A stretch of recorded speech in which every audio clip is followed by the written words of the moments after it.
오늘 이 시간도 주님의 고난에 동참하시는 모든 분들에게 하나님의 은혜와 위로가 넘치시길 바랍니다. 오늘 함께 나눌 말씀은 마태복음 27장 11절에서 26절 말씀입니다. 다 읽으셨죠? 오늘 말씀은 예수님이 빌라도에게 신문을 받으시고 그리고 죄가 없는 것이 밝혀졌음에도 불구하고 백성들의 요구에 못 이겨서 결국 빌라도가 예수님을 십자가에 못 박히게 내어주는 그런 말씀입니다. 보십시오.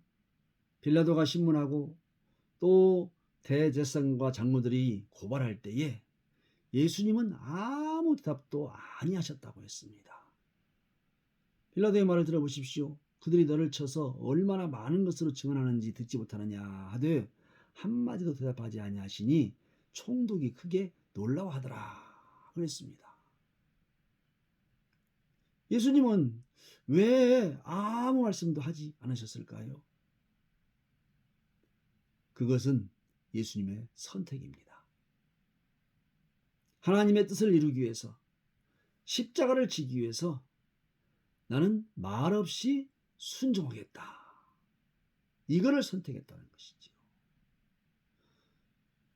사실 하나님의 뜻을 이루고 주님의 십자가를 지고 가는 일에 무슨 특별한 말이 많이 필요 있겠습니까? 더더군다나 예수님은 죄가 없으신 분인데 신문에 대답할 필요도 없지 않습니까? 그래서 말없이 십자가를 지고 말없이 하나님의 뜻을 이루는 것을 선택하신 것입니다. 빌라도는 예수님이 죄가 없다는 사실을 알았어요.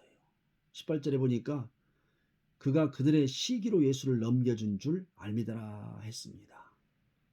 그런데 그걸 알면서 또 신문을 해봐서 다 증거가 드러났음에도 불구하고 이 빌라도의 선택은 뭐였느냐? 예수님을 놓아주는 선택이 아니라 오히려 예수님을 십자가에 못 박히게 내주는 선택을 했습니다.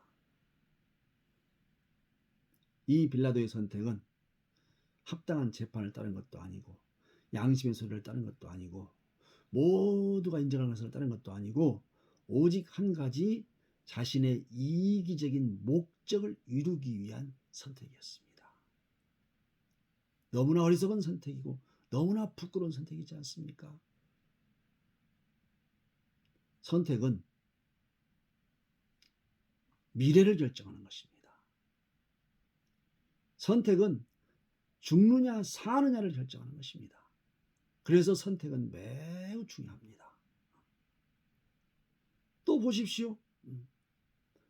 예수님이 죄가 없다는 사실이 드러났으니까 예수님이 죽는 것도 잘못이고 예수님이 피 흘리는 것도 잘못이지 않습니까? 그런데 빌라도는 24절 말씀에 보니까 물을 가져다가 무리 앞에 손을 씻으면서 이르되 이 사람의 피에 대하여 나는 무지하니 너희가 당하라. 자신의 어떤 이기적인 목적을 이루기 위해서 무지한 사람의 피를 흘리는 선택을 하고 있습니다. 백성들 말 들어보십시오. 그 피를 우리와 우리 자손에게 돌릴지어다. 백성들도 자신들의 목적, 이기적인 유익을 위해서 무지한 피를 흘리는 선택을 하고 있습니다.